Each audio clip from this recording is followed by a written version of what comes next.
I'll pass through. They must be smart, specific, measurable, achievable, time-bound, and realistic. So, for example, I want to have 5 million shillings in my bank account at the end of this year. That's a wealth objective. I want to buy a house by the time I have my first child. That's a wealth objective. Then once you write them down, start with desire.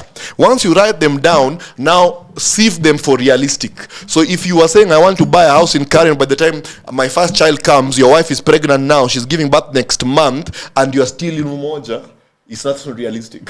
So you strike it off. You start with desires. Through desire, a man, having separated himself, seeks and intermeddles with all wisdom. I mean, the books, baby. I'm so glad you came to Bible and money today. I know you're catching your breath now because this is beyond your depth now. You're not a Bible man in that regard. But let me tell you, I'm sorry, I'm just playing. It's on a light note. I know you know it's on a light note. I have to jest a bit. I have to punch you a bit, my brother. Is good. So you see now, after you write all these desires, you just write them. Then you sieve them now with smart. They have to be specific. So anything like, I want to have a happy life, that is not a financial objective. I want my children to be well educated, that's not a smart objective. So you have to make it smart. What does that mean? I want my children to go to a public primary school that has a school fees, an annual school fees of this amount, and it's not more than 1 hour drive from my house, for example. That's now a specific objective. So you start with desires, write them down, then just write all your desires, then sieve them. They must be specific, they must be measurable. You have to be able to